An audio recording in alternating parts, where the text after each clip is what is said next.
Anyway, but I just think the energy from that tour, you know, like I just came back and it was like, I remember like No Angels was one of the first songs that came out back in the studio, and then Love Spins on His Axis was another one that just came out, and 2 or 3 weeks after that tour, it just all kind of like started spiraling. And I think that was, you know, that I could start seeing like that I was in the right headspace to do this. I'm Adam, and it's crazy. We met in 2009 in San Diego. You guys played the Casbah, and one of the very first, I did radio for a very long time, and one of the first radio stations I worked for, one of the first interviews I ever did was with you. Amazing. And you were so kind to me, and I was like freaking out. I'm like, you know, I'm new to this whole thing. I'm like, I got to interview this guy, and we've been playing his record, and you were so kind to me. So I really appreciate that. Okay, cool. Yeah, thanks, man. I love the Casbah. That was just that was a great. I mean, I'd love to go back and play there again. That place is cool. It's still there. I mean, yeah. You guys are probably much too big to to play the room anymore. It's like 200 people, but I just remember being an insane show, and you guys are so kind. And I had this, like, the first notebook I ever had that I was like writing questions, and you just wrote the big pink, like gigantic on a piece of paper in there.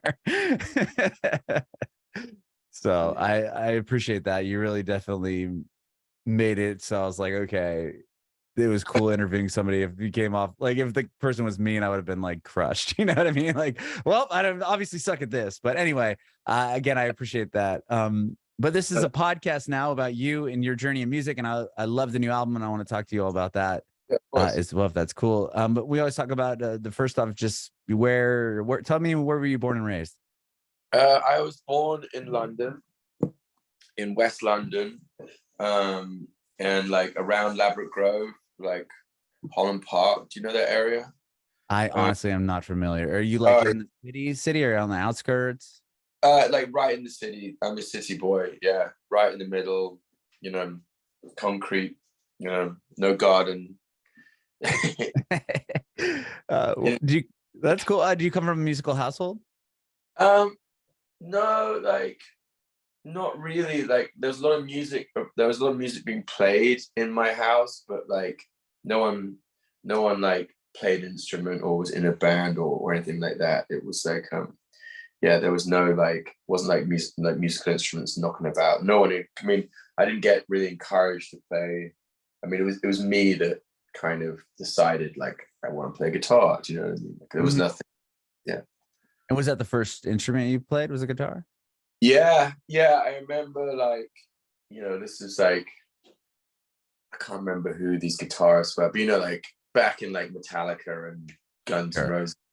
Do you know what I mean? Like, and I remember my dad's friend at his work, like, had this old guitar, an electric guitar, and he came back with this beautiful, like, I think it was like an Aria Pro 2, like nothing at all, like, you know, like expensive or anything, but I just loved this beautiful thing and had no idea how to play it.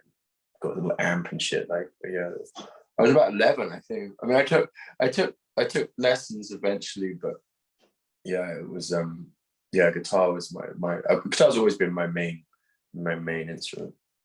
Okay, and when you you kind of blurred out there. Maybe. Yeah, blurred out. It's all good. So you got this. You got the guitar from some of your dad. Did you say your dad worked with this person? Like, how did like, you know, like I think the guy just didn't want it. It was like knocking about. You know what I mean? Sure. And then he was like, and so like it was just like, look, my son wants to play. So take this. I mean, like, I don't want to be mean about Aria Pro. I don't even know what Aria Pro 2s are anymore, but it's like a piece of shit guitar. But it was free and it was yours. I mean, that's awesome. Yeah. And I remember just having a little tiny amp and turning it up as loud as I possibly fucking could and just hitting this thing and thinking that this is it, that I'm going to be a rock star and blah, blah. When did the songwriting come about? I mean, it sounds like you were into the obviously shredding guitar players. Was that more of where you wanted to land, or did the songwriting come later?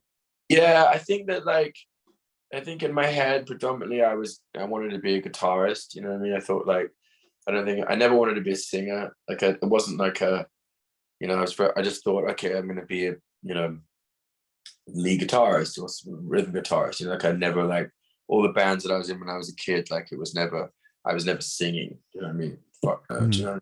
So it was that's where I was. It wasn't really until like it wasn't really until I was, I guess, after like Alec Empire days was when I properly decided like I've got to start writing songs. Do you know what I mean? It was like even like, you know, it wasn't until my sort of mid-20s, I think, until I wasn't like, you know, writing. I was in a lot of cover bands at school. Do you know what I mean? That kind of thing. But yeah, songwriting wasn't something, and then, you know, being forced into singing because no one else wanted to be the singer, or do you know what I mean? Mm-hmm. Yeah. Was that like? Did you go to school then for music? No, definitely. No, they were like.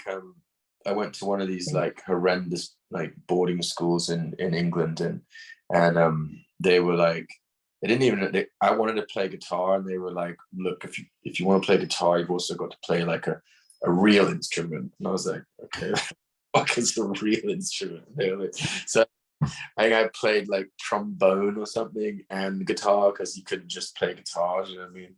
And and so I had to like, I remember walking into my trombone lesson and the teacher's like, you don't want to do this. And I was like, of course I fucking don't want to do this. Yeah, just give me the goddamn guitar. You know what I mean? Oh wow. And then so you ended up playing, you said some cover bands. You were in a band before the Big Pink that you mentioned? Yeah, so I was like, so like my main like bands that to talk about. I mean, I was in like lots of like little shitty bands at school and stuff, but when I left school, I went back to like London, and I was hanging out with some friends of mine who I'd like sort of skated with and smoked weed with and all that era of my life. You know what I mean? Mm-hmm. And we were just a little punk band, and we got signed to Sony. It was weirdly just Wow. at like at 18. I was playing bass, just even weirder. Like, but we didn't really take it that seriously. We were like, is this happening? Do you know what I mean? Like there was a bidding war between us and between Sony and EMI for us, and we were like, this just make no sense at all. Do you know what I mean? Like, Yeah. we'd done a couple of gigs, and we got signed for £1 million. Holy shit. Like I was, you know, straight out of school, I was 18, and yeah, we got signed for £1 million. It was a 3-album record deal, and my actual advance on the third record was £1 million. So I was like, well, we can knock out a fucking 3 records by the time I'm 24. I'll be a millionaire. This is great. It's Yeah. all worked out for me. Do you know what I mean? But yeah, and we just like, you know, I think we'd done about 3 or 4 shows. and you guys got signed that quickly. Yeah. I mean, was there like a buzz, or did somebody see you? I mean, that's pretty insane. Yeah, I don't really know. Like it was sort of like they kind of, I don't know how the fuck it happened, but anyway, like we just did so many stupid things. Like we, every time there was like a meeting going to like Sony building, we'd all get our own limo. You know what I mean? Even though we lived like next door to each other, pretty much. I mean, no, we had to have our own chauffeur-driven limo, and you know, just heavily diluted. Anyway, and we, you know, we played Glastonbury and stuff, and you know, and we did anyway. And then about 18 months later, we you know, I put my card in the ATM, and you know, like this, and it's like nothing coming out, insufficient funds. And I call up our accountant, and we were like, you know, something's wrong with my bank account, and then they were like, well, yeah, there's nothing in it. Like, we blew high a lot. We blew £1 million in 18 months, and this was back in like the days when like we did like videos. The videos were like £250,000. You know what I mean? So we did like, you know, sure, like 3 videos, you know, pissing around with fucking limousines. You know what I mean? fucking, so yeah, it was a disaster. I lost it. I was left with like a big tax bill. I had to get a loan. You know what I mean? Like, band split up. Like, it was complete fucking, like, we gone from being a rock star to like absolutely broke and in debt at 19. You know what I mean? Yeah. Well, it must have been a fun 18 months though, right? Yeah. Oh no, we had a fun. Yeah. Oh wow. So after that is when you just started writing music again? Like, obviously that broke the band up, I would imagine. Yeah, and then it was like, so I kind of decided that I wanted to like, because it was kind of like, it was sort of pop punky shit, I guess. Mhm. And I guess I sort of decided that I wanted to start do like, it had to be like the next thing I did had to be like legit, like real deal, like the beginning of, me being, like, real artist, and you know and at the time I was really into sort of Nine Inch Nails, and a few, like, I went down into like a bit of a darker music like era, or and maybe a little depressed, you know. You know what I mean? Like, I mean, I would anyway, imagine a little bit after, having that kind of cash, maybe. and then and then I saw in like Enemy or something like that like there was the Alec Empire from Atari Teenage Riot was like, he was, Carl Crack had killed himself. Like, do you know Atari Teenage Riot? And No, I know the name. I don't yeah, know them, on that. yeah. Other Well, than that. well, Carl Crack, like, he was one of the members and he killed himself, and Alec Empire was forming, he was going to go solo with, and so they were like, oh, Alec Empire's putting a band together. So I was like, I thought, well, fuck it, I called up Digital Hardcore Records, his record company, and I said like, oh, I'm blah, blah, blah. I manage Robbie Furs, like, he's interested in trying out as guitarist for Alec Empire. Like, is there any way that you could, give him an interview, or whatever? And they were like, yeah, fine. So I fucking went down there, or, on my own, you know what I mean? And they gave me the job there and then. And I like, and then I played with Alec Empire for about 2 years, I think, 2.5 years. And we did like, and we went to Japan, we toured everywhere. Yeah, that was like my like real like session guitar, like, that was when I sort of really felt like I was sort of starting to understand music. Mhm. Like, it was fucking intense playing with him, because it's just like full on, like, digital hardcore is just like, distorted drum and bass, like with sort of punk vocals, and then the guitaring is like, it was all like Pantera and Slayer riffs sped up. So it's like I had to like Yeah. learn the like really Like fast, super fast. Yeah. yeah, Oh my gosh. BPM, like this, and I was like, and I wasn't, I had to get that good. I can't play anywhere close to that speed these days. But anyway, and then so I did that and I loved it. It was great. And then I sort of started seeing that like I wasn't gonna get anywhere with Alec, as in like creatively, like he wasn't gonna let me in. We were good friends, but it was like he took care of the songwriting, Mhm. uh, and so I started my own band on his label. Well, signed to his label, but started my own band called Panic DHH, and we were like this kind of like it was a little bit more like Warp Records, like it was a little bit more like the program was a bit more glitchy kind of thing, but still kind of with punk vocals and that kind of stuff. And that's the first time I started singing. I was like, this is, if I'm going to do this, I need to be the sort of lead guy. Mhm. And then, yeah, and then we literally just bought a van and we toured squats, like, or we became like a squat band, and we just literally played for diesel and beer, and just like, I think we did about 40,000 miles in this van, and it just go, Wow. we were like, and it was all over Europe.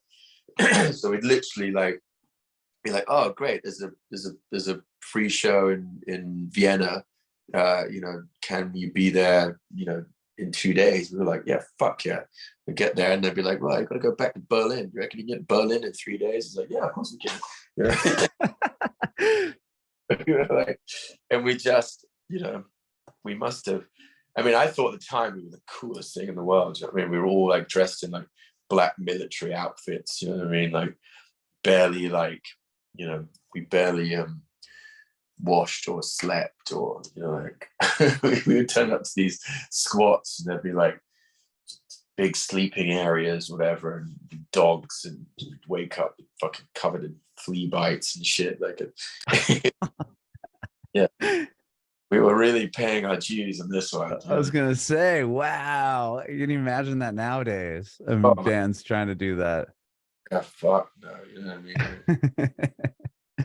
we had to go and steal like diesel from like this like building sites. We'd have to break into these you know, and all that kind of big machinery, you know, the tractors and all that kind of shit. Do you know what I mean? Like, yeah, siphon off we would learn how to suck the petrol out of the diesel out of tanks. Do you know what I mean? Like, you crawl down there, suck it out, and then just pull. Oh man, running off with these fucking oil can, you know, the oil can things. So we get caught by the fucking security guards. Like, it's mad thinking about the shit we did, man. Anyway, like, and it was all just like, we got to just get to the next party. You know what I mean? If we get there, then we can, you know, we can eat and we can drink and we can party and get more diesel and, you know, like, get to the next thing. And it was cool. It was great. It just got like it sort of became a little bit dark in, like, it was a kind of weird, like, squats. They're all like pretending to be anarchists to a certain extent, but they started sort of realizing that, like, it was a little bit like the hypocrisy of what they stood for was like started becoming quite apparent. Like, they were kind of just very small fascist kind of societies. There was like a leader, and if you didn't play by their rules, you know what I mean, then you would be shunned or kicked out of the fucking squat, or, you know, like, and the second that any of their kids needed healthcare, like, you know, they didn't pay taxes, but they would, you know, turn up at the hospital, like, my fucking kid is not well, but, you know, like, sort it out, you know what I mean? Like, if there was fires, they would just call the fire brigade. Like, don't pay taxes, but there's a fucking problem, do you know what I mean? We'll take, you know that kind of thing, and, you know, yeah. It would steal some of the next door's power, do you know what I mean? And it was like, none of this seems cool, do you know what I mean? Like, you would, you know, if you want to live off grid and if you don't want to join in and pay taxes, you don't just be like a parasite. Anyway, the whole thing just got that, and I just had enough. I was like, look, this is, you know, something that I do not want to be involved in anymore. Sure. And, yeah, and you know, and we'd fucking done it to death as well, you know. Like, yeah, probably at one point you're like, okay, let's try to do this so we can sustain and, like, have a, you know, live a bit. Yeah, yeah. It wasn't like, you know, I was kind of any homeless person in Europe probably knew who I was, you know what I mean? But it was like I'd hit like a cap, do you know what I mean? Like, right. And then yeah, so, and then that's when I really came back to London, and that's when me and Milo, he said, like, well, look, why don't we just start writing some music and let's see where it goes, and we got together, and I think we wrote it all came quite quickly, really. Like, I think first song on Brief History of Love, it's Crystal Visions was the first song we ever wrote, and yeah, and it was it kind of snowballed from there, really. Wow. Yeah. Did it pick up pretty quickly? I mean, because when I had seen you, was the record had only been out maybe a year. I mean, we were playing dominoes when that record came out in the States. That must have been a big change, I would imagine, for the band. Was that kind of like the first big, like, whoa, okay, this is really something that's working, or did it happen prior?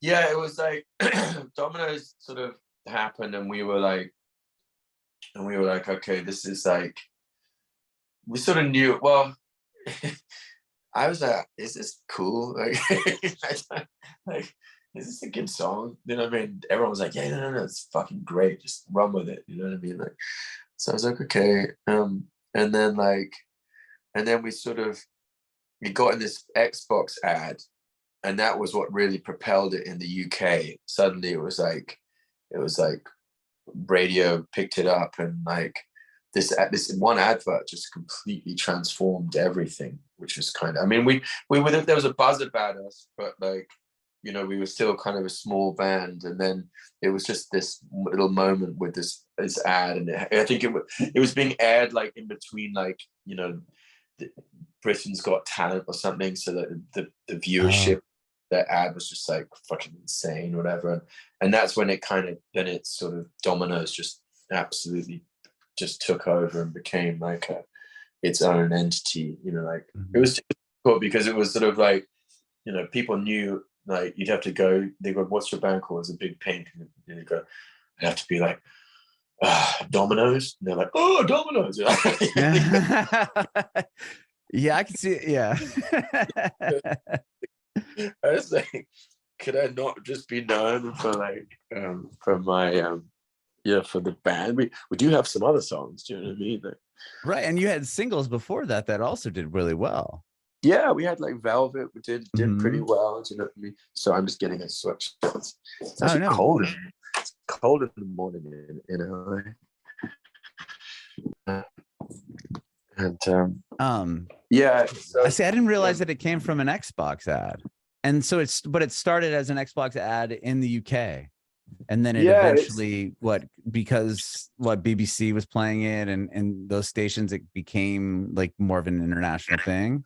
well, I mean, I'll tell you exactly, but there was more to the story actually. It was that because 4AD were like, 4AD had like they were giving it away, Domino's away, as a free download on their site, and we were getting some rotation on UK radio with it, and then like it was the official release of Domino's, and they didn't turn off the free download on the site, so like.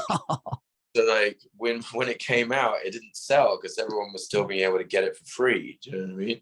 Right. And like we dropped off the radio, like we can't, like everything, because it's all about the numbers needed to add up, whatever, to keep everything going. And because we hadn't sold anything, because it was, you know, some idiot didn't fucking press the off button, you know, like, yeah, we were like dead in the water for about 2 weeks to 3 weeks or something. You know, like everyone was scratching their heads going, well, what do we do now? Do you know what I mean? This is, you know, a big kind of a big single, and the big shot of this is like, it's going to work, but you know, we've got nothing, you know, anyway, everyone's scratching their heads. And then literally and weirdly, even more strange was that I was living in this apartment just off Portobello Road in West London, and it was the guy, it was a music supervisor that was living in the I found this out years later. He had an apartment next door to me, you know what I mean, and had no idea that we were living next to each other, but it was because of this dude that that you know, that we that I have a career, you know what I mean? Wow. Yeah, because you know, the Xbox ads came out. They've eventually realized that, you know, you know, that to turn off the free download, and then suddenly we're like, you know, back on the map, back on radio. You know what I mean? Like out there, man. And then so yeah, it was a little bit of a scary moment. Oh, I can imagine. I mean, you have this huge song and this huge hit, and then you know, the way you could make money and continue doing what you love is being handed away to everyone for free, right? Yeah, exactly. I mean, it was sort of, you know, it was a little bit scary, but anyway, it was fine. You know what I mean? And then, you know, little by little, just, you know, you'd get reports back from my friends like saying, you know, I was in fucking Mexico or whatever, and walking with my friends, and there's some kids are seeing dominoes, and I was like, what the fuck? Like, you know, suddenly it's gone global, you know. Were your shows getting bigger in the UK when it was on that ad and everything? Were you seeing, aside from the downloads, were you seeing more people showing up? And what that must have been beneficial a little bit, though, right? Yeah, we was like you know, more people were turning up, and yeah, it was like, yeah, no, it was super, like, you know, yeah, we were suddenly playing bigger venues, and you know, and then we were getting calls to play more shows in Europe, and you know, and then it was coming over and playing America was next. You know, that was the I remember our first show was at the El Rey in LA, I think was the first. Oh no, not the first show, actually in New York, but it was at the Mercury Lounge, and then we went down to the first tour, and the first show on the tour was the El Rey. And then I think did you play San Diego or San Francisco? I mean, it was one of the very first shows that you guys had ever played in the US that I had seen you at.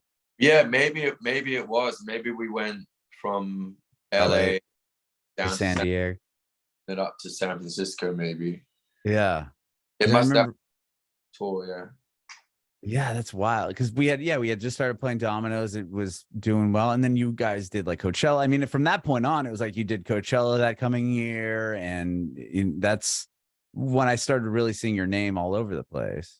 Well, that was one, because that on that tour, we did a full lap of America, and then back to LA to do Coachella. So that was the full loop.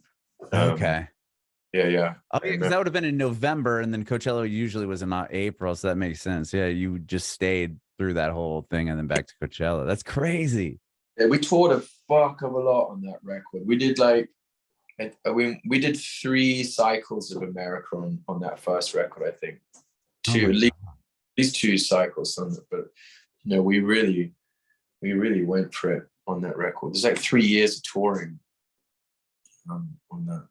Yeah. And well, then going into that next album, I mean, you guys, with Future This, you had another, you know, big record on that one too, with Hit the Ground. I remember I was on a different radio station at the time, and we were playing that song, and then you were back at Coachella again, I think, in 2013-ish or something on that album. And what, like, going into that second record, was that difficult to, you know, see the success that you had on that first release? And did you have that like sophomore worry of is it going to continue, or were you not even thinking that way?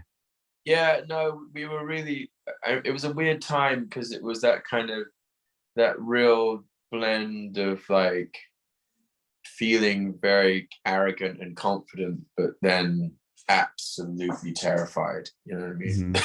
You know, like that, you know, because we were just and you know, and I think my expectations for the record, I was disappointed, because I assumed that we were gonna be like, that it was gonna be like such an elevated stage of, you know, like it. I wanted to be. I thought we were, you know, going to be stadiums with that record. You know what I mean, kind of thing. You know, like when it kind of, it sort of just kept. I don't think I think we sort of kept at a sort of same level. Do you know what I mean? It didn't sort of do much, but again, like I sometimes blame that record, but I think it's more, I should manage my own expectations more. Do you know what I mean? Like, so it was, so I sometimes had to catch myself and be like, no, it's not. It's a great record, but it's, yeah, I think that I just had this kind of vision of like us being like, you know, Muse or whatever, you know. Yeah. But I mean, like I said, that record, it's not like the record flopped and no one cared. I mean, you again followed up with radio play, and you're getting these big shows, and it's not like you went away, right? Yeah, no. It wasn't a disaster at all. It was just like, you know, and I think the sort of, I think the fact that it didn't kind of take us to a different level, like, affected Milo a little bit. Like, you know, he was like, I think that he felt like he'd done it, you know what I mean? Like, so, he's sort of, well, what, we're going to do this exactly the same thing again. Do you know, you know what I mean? Like, and, like, I just wanted to play. I didn't give a shit. You know what I mean? I was, I just wanted to get back out there. I, from what I've been telling you, you can probably see that I love playing live, and I'll play anywhere, every night.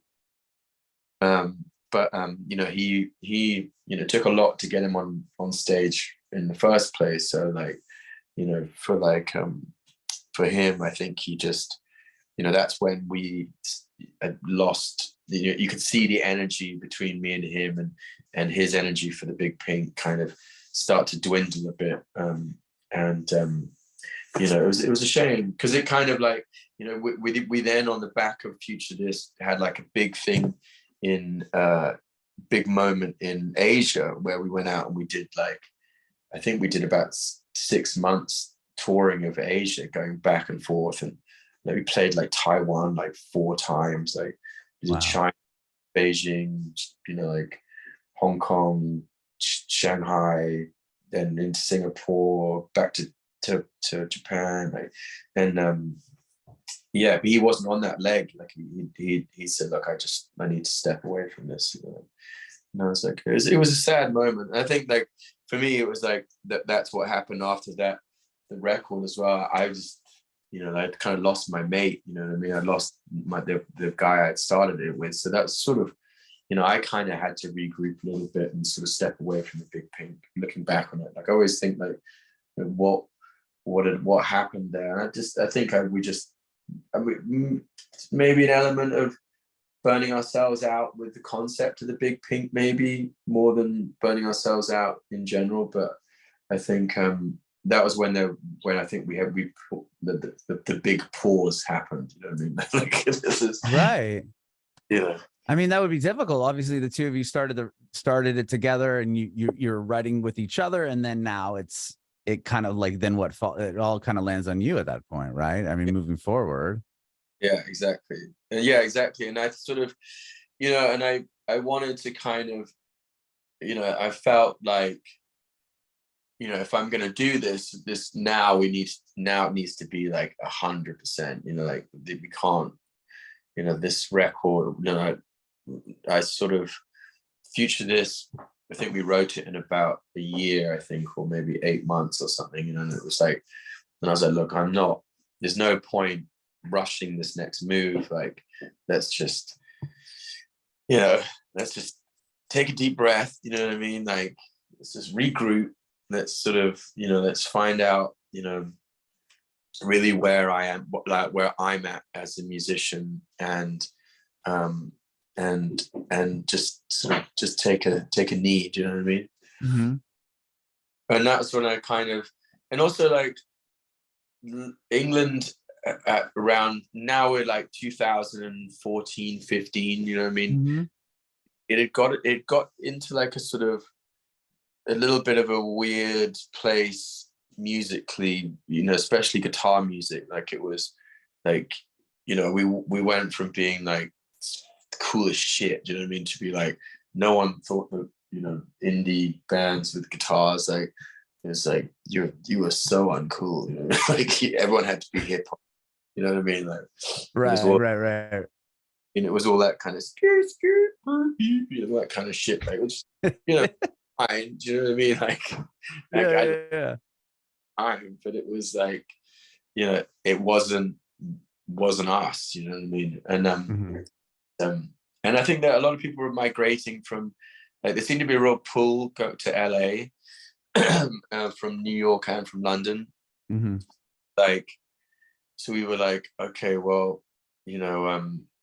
maybe this is, maybe we just need a break, you know what I mean? Maybe, I say we, but like the royal we, the Big Pink, but they need a break. Like, I want to, maybe I need to just relocate, and then we can kind of, maybe start thinking about the next moves. And so I moved to LA with my friend Jamie from the Kills, actually, not in the same place, but actually where I'm staying now is the house that we first came to. Oh, cool. Yeah, like in 2015, end of 2015, you know, like and it was like it was you know, it was, but the time it was fucking brilliant because we'd gone from a little bit of a like bit of a depressing kind of time in the UK or in London, and out here it was just like it was really having a moment. Like it was crazy. Like you go, especially, you know, we're in Los Feliz now. I don't know how well you know LA, but we're I know LA pretty well. Yeah, so we were over east, and it was like, you know, they had all these. There was a club called Tenants of the Trees. Do you know? Do you ever heard of this club? I've heard of the club. Yeah. Where is that? Is that Los Feliz? Is it? I'm trying to think. Is it like Silver Lake. Silver Lake area? Yeah. Maybe. Okay. Hyperion, like Mm-hmm. I'm pretty sure it's still around, but you know that was like the place to go. Do you know what I mean? And you know, like me and Jamie were pretty much there most nights. You know, it was like, you know, a lot of bands were hanging out there as well. Like you know, the Black Rebel Motorcycle Club, and I think you know, like Queens of the Stone Age, and Yeah. who else was there? Like, you know, like I think Arctic Monkeys were over here too. You know, like there was like lots of, you know, beautiful girls, and you know, the energy. Yeah, that's when I mean, Silver Lake in those days. I mean, it's still now, but it's getting really expensive. But like, or I'm sure it was even then. But then it was kind of in its really like prime of building up. I remember hearing so much about Silver Lake in like 2015, 2016 era. Yeah, and it was really cool. You know, like it was just felt just so exciting. You know, like Mm-hmm. and I really felt that we were hitting like you know, like New York in like the late 70s 80s kind of vibe. You know, like we're witnessing like a real, you know, poignant moment in sort of, you know, youth culture. Mm-hmm. But it was like, you know, and it was like, it's weird. I don't think it really ever did do what I thought it was going to do out here, but it was but it was very cool. And like this, especially this club was like, and I started DJing a lot. Like that was my I sort of fell into it. Like Mm-hmm. and I always DJed with the Big Pink, but like I started DJing trap, which is ironic. Do you know what I mean? Like I was doing, what you were trying to avoid. and then so we did this every Tuesday night was like trap night, whatever, and that's when I started DJing trap. And like I was one of the trap DJs every Tuesday, and it was kicked off like we had like 200-300 people it was a small club. Mm-hmm. It was like that was the cool night, you know what I mean? And yeah, so and then it kind of, that my DJing career kind of started to spiral. Do you know what I mean? Like I was DJing a hell of a lot, and you know, and everyone was going like, oh, these nights in East Hollywood are becoming so popular. Like, you know, who's behind these nights, and so I started getting headhunted for like these bigger clubs in West Hollywood. Mm-hmm. Look, I'm a fucking musician. Like, I'm not a fucking DJ. Can I get back to my to doing some music? You know what I mean? But it was cool. You know, like we kind of, you know, like we were still, you know, I had a studio and we were still writing and that kind of thing. But you know, like, you know, that's sort of how, you know, we did the Wolf Alice tour, you know, in 2018, because every time anyone was in town, they'd come to one of our parties and one of our nights, and you know, so like, you know, it was like, oh, if there's anything, what's cool going on in Hollywood? Well, you know, Robbie's probably got some cool nights. Or I think at the time I was even running a bar in the Roosevelt, like, but you know, bands would come, and it was like, you know, like I'd be talking to Joel from Wolf Alice, and he'd be like, you know, what's going on with the Big Pink? And I was like, well, you know, like, you know, I kind of stepped away from it a little bit, but I'm still writing and you know, still trying to, you know, still there. And that's when he was like, well, can I listen to some of the stuff, you know, like, and I was like, yeah, sure. And he was like, this shit is great, man. And I'm like, And I was like, cool. And he was like, well, what do you think about the Big Pink supporting us on the whole US tour? And I was like, fuck, man. I mean, you know what I mean? I was like, maybe we could do it. And so that's when we kind of got our shit together, and we were like, right, so let's, we'll put the sets together. I think we were playing about 5 or 6 new songs. Mm-hmm. And obviously like things like Dominoes and Valve and all that kind of stuff. And we did a tour, and we did it like, I put together a band out here. And it was insane. And it was probably one of the best tours I'd been on. It was, we were like, we really had to, that's my drummer from that tour is actually calling me. Oh. Yeah, so anyway, because we were really driving ourselves, like putting our amps up, you know what I mean, like being paid fucking jack shit, it was one of the first tours I ever did completely sober. Like we were like, because I was driving the whole time, so we were like, why don't we just do it with, without being kind of fucked up the whole time, which is, there's a bit of a theme with the first record. And it was incredible. Like we were like, really enjoyed it. And it was, when I came back from that tour, that's when it really hit me. I was like, look, not fucking around now. Do you know what I mean? Mm-hmm. We got to finish this. It's Big Pink time. You know what I mean? Hang up my DJ boots. You know what I mean? Let's get on with this shit. Is that when you start writing the album that just came out? It was like, we were kind of, it was sort of, I'd had bits and pieces, you know what I mean? Like there were lots of like, yes, like maybe not full songs, but there were like little kind of pieces of the puzzle were there, you know what I mean? Like, and I got a new manager at midway through that tour, and she's called Nancy Walker, and she's pretty like straight up with me. She was like all the songs you're playing just aren't good enough, so just like if you could go and sort it out, you know what I mean? So like anyway, but I just think the energy from that tour just, like I just came back and it was like, I remember like No Angels was one of the first songs that came out. Wow. Back in the studio, and then Love Spins on His Axis was another one that just came out, and 2 or 3 weeks after that tour, it just all kind of like started spiraling. And I think that was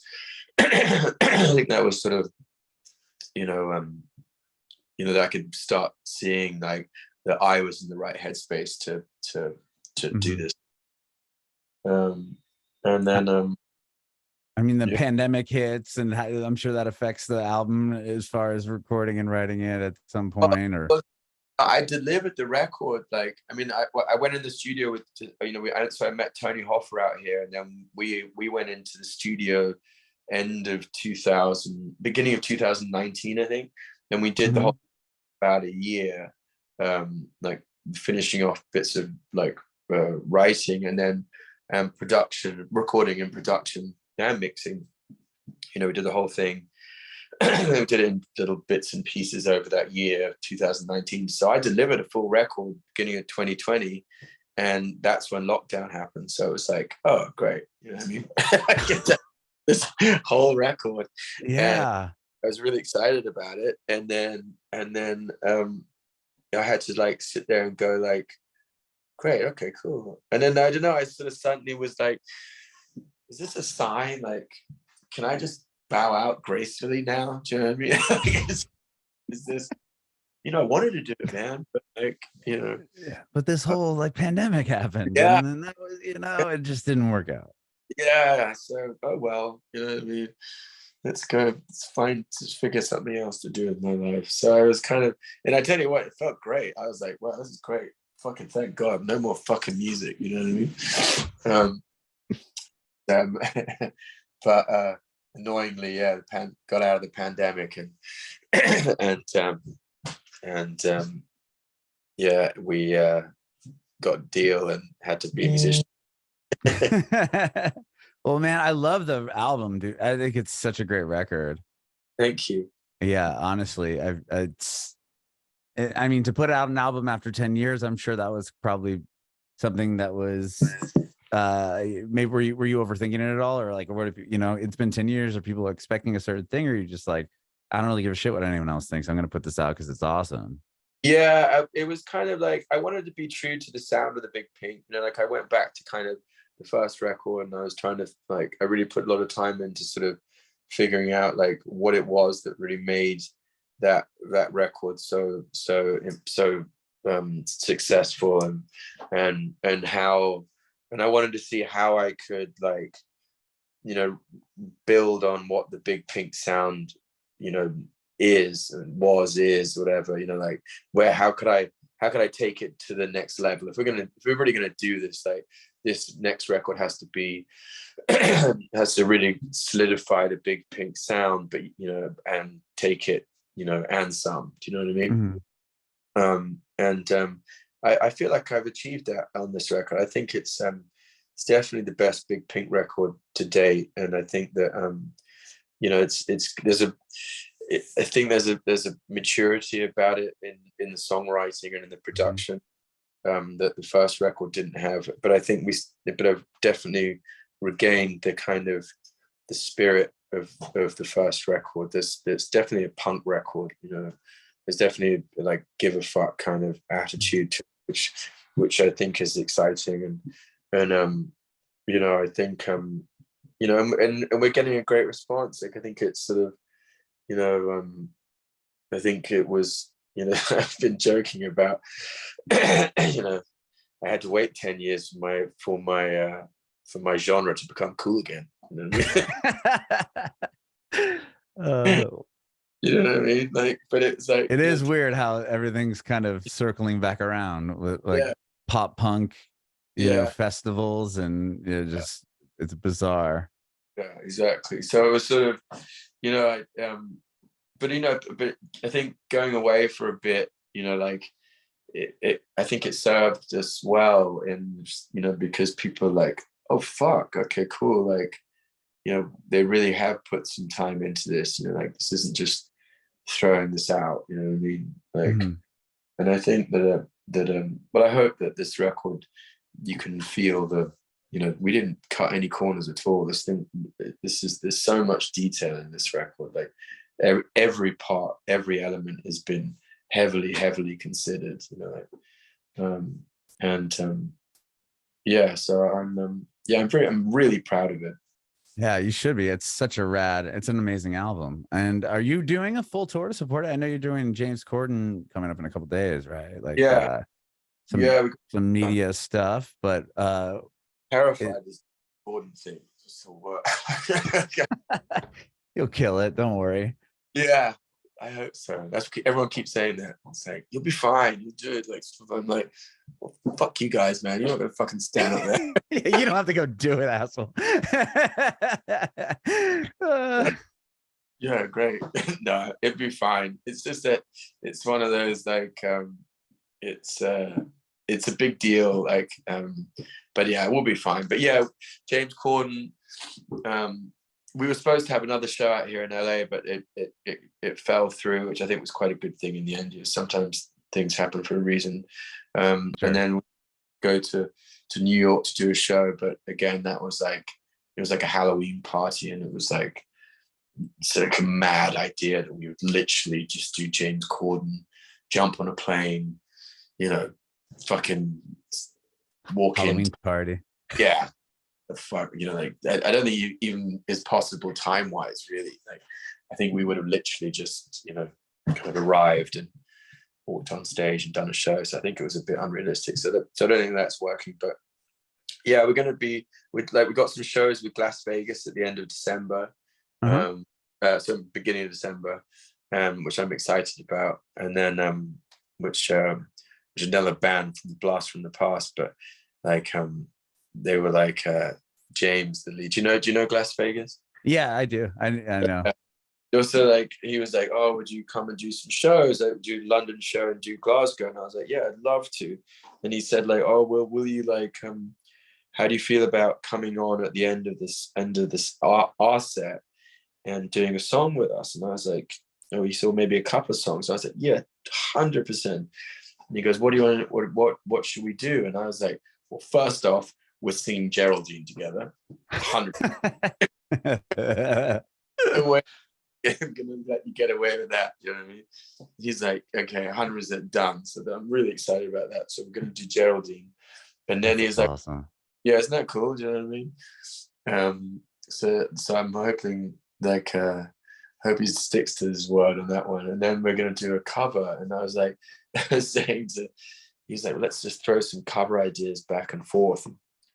I sent through like a load of like covers that I thought were like really cool. Do you know what I mean? Like, you know, they were like, can't even remember what they were right now, but you know, like covers that made us look cool. And he was like, yeah, that's cool. But what about Madonna Like a Prayer? And I'm like, oh, there you go. Definitely a different angle, but yeah, that's fucking fine. So yeah, so I think we're gonna do that. That's cool, man. That's really awesome. Yeah, and then anyway, and then just touring next year. We haven't got any real concrete plans yet or any dates, I think. But you know, the idea would be then just to go back out on the road like February, March, and see where the touring takes us next year. Really. Well, I hope you make it through Nashville. That's where I'm currently at, and I'd love to see you guys again. It's been a while. Yeah. And thank you so much for doing this, Robbie. I really, really, again, appreciate it. And like I said earlier, man, like you were the first person I ever interviewed, and like you really, it made it so I was like, wow, this is such a cool like job and experience, because it could have went totally, you know, if I interviewed somebody that was a dick, maybe I wouldn't be here right now. So I really appreciate it, man. Like it really meant the world to me. So thank you so much. Thank you very much, man. Thanks a lot. I have one more quick question before I let you go here. It's just, I want to know if you have any advice for aspiring artists. Don't do it. Fucking waste of time. I love it, man. Thank you so much, Robbie. Bring me back word.